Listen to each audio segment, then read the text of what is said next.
welcome Miss Universe herself, Pia Alonzo.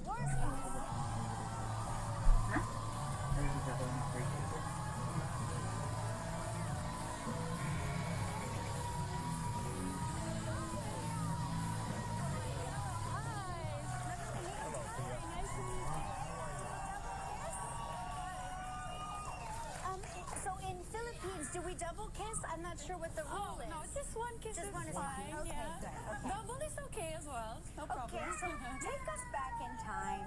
Take us back to the moment. Okay. Steve Harvey announces Miss Columbia as the winner. So what goes through your mind? You know, are you disappointed? Are you still happy to be there? Tell me what you're thinking.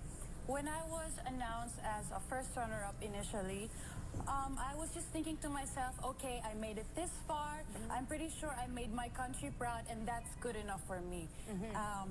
I know I did everything I could. I know I did very well.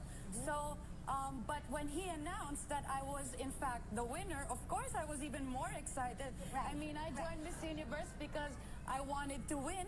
Yeah. And I finally got it, and it took me a long time to get here. It took me 3 attempts in Miss Philippines to join Miss Universe, and it's been 42 years since the Philippines won, so this is a big day for us. So tell me, when did it finally sink in that you were, in fact, Miss Universe?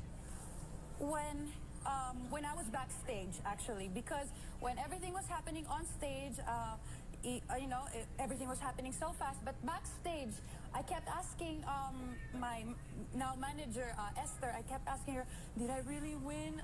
Is this final? Right. Are you gonna come back and take the crown from me?" But then they reassured me that yes, you are the winner. You are Miss Universe, and then that's when I had I had a good cry backstage, and then that's when it finally sinked in. Yeah. Well, I tell you what, it's still sinking in on a lot of us. It really is. But you know, you were born in Germany, because I look at your last name, I'm going WURTZBAch. Yeah. And I'm going, you're born in Germany, you're raised in the Philippines, but you were a child star in the Philippines. Yes, that's right. I was 11 years old when I started modeling and acting, and I was actually the breadwinner of my family. I used whatever I earned through my modeling and acting to take care of my mom and my sister. So I did that for a pretty long time. Yeah. Wow. Did you have a conversation with Miss Columbia backstage or anything afterwards? Not backstage, because everything was happening so fast, and I had the press conference right away. But I did greet her happy birthday during Christmas, which happened to be her, Christmas Day happened to be her birthday as well. So I greeted her, I wished her well, and she replied back to me. So yeah. That's good. That's good. And you know what? Your first time in New York City. Yeah. You were here for New Year's Eve. So we're curious, what did you do since it was your first time here? Oh, well, I did something very touristy, they say. I watched the ball drop. So you were in the middle of all the... You were there? Yeah, I was very close to it. I could see it, and I was watching it. I was thinking, okay, so at which part does it actually drop? I was waiting for it. And then while we were doing the countdown, because I was looking at the clock instead, the numbers, I didn't realize where the ball went till afterwards. I'm like, wait. I gotta review my video and find out what happened to the ball. I thought it was actually gonna fall from the top of the building, but then it didn't. That would have been an accident. Yeah. Okay. You know, You got to come back and see it right the next time. Pia, you never got a chance to do your walk, you know, the famous walk. yeah. Do you want to do your walk for us now?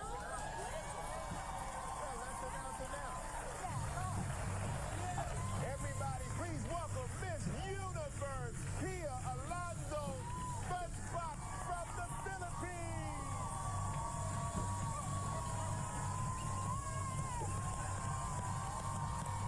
Millions watched as she was crowned the 67th Miss Universe in Bangkok, Thailand. Please welcome the newly crowned Miss Universe, CATRIONA Gray.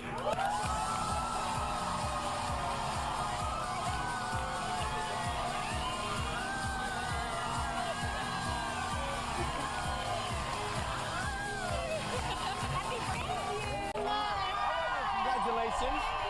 Welcome. Yeah, happy birthday. That's right. Guys. Was it yesterday? Yes, it was yesterday. This is a great way to celebrate your birthday. Right? It's like I'm having a celebration all week. Yeah. What'd you do for your birthday? I saw Broadway. I had a bit of a food trip. I went to fun. Hillsong. Yeah, it was amazing.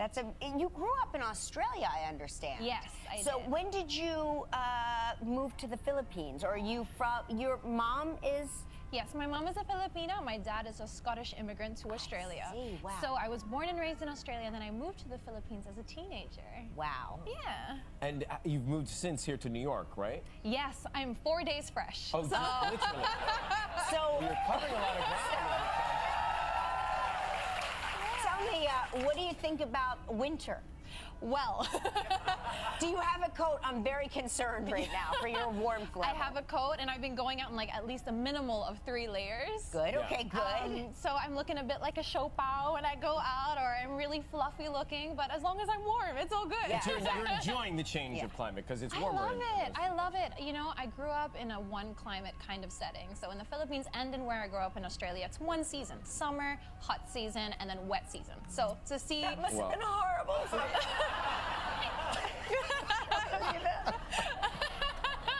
summer all year long. This is her, Shorts this is and her blouse. heaven. I know. But I understand your mom, and I believe moms have this power. Your mom dreamed that you would be Miss Universe. She did. And I was about 13 years old. And then she said, honey, I had a dream that you won Miss Universe in a red dress. And I was like, okay, Mom. But you did. You won Miss Universe in a red dress. By the way,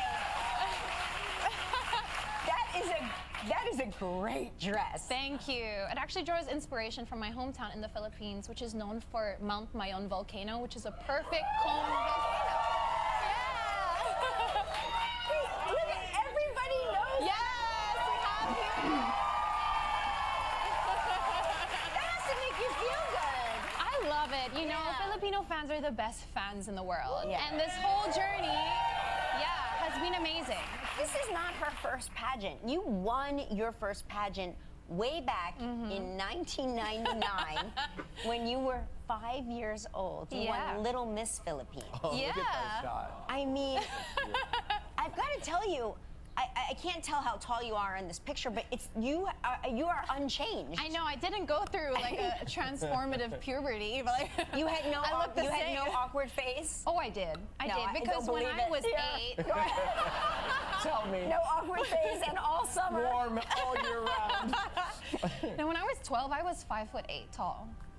No kidding. So I was so awkward, you would not believe. Like, I used to be good at sports, and then when I was 12 years old, that just went out the window. I was uncoordinated. I'm 44 and I'm 5'8".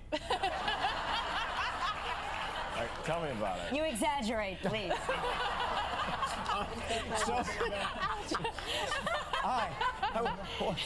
Why did I fly back overnight for this? So your platform is something near and dear to your heart. Very. Working with education back home, yeah? Tell us about it. Well, I really believe that education is transformative. It's something that you can give to a child or to a person that can never be taken away from them, which is why I'm so passionate about it. So I work with an organization called Young Focus Philippines, and they work to give quality access to education for impoverished areas. So these kids without NGOs like that might not ever, experience going to school, experiencing developing a love for learning, which at the end of the day, that's really what can pull a family out of poverty. So it's something I'm very passionate about. Well, good for you. Happy for you. There's an example of good parenting. Right? Exactly. I'm just thinking, wow, your parents must be remarkable. Yeah, I bet they are. And so are you. Congratulations. Great to see you. Thank you so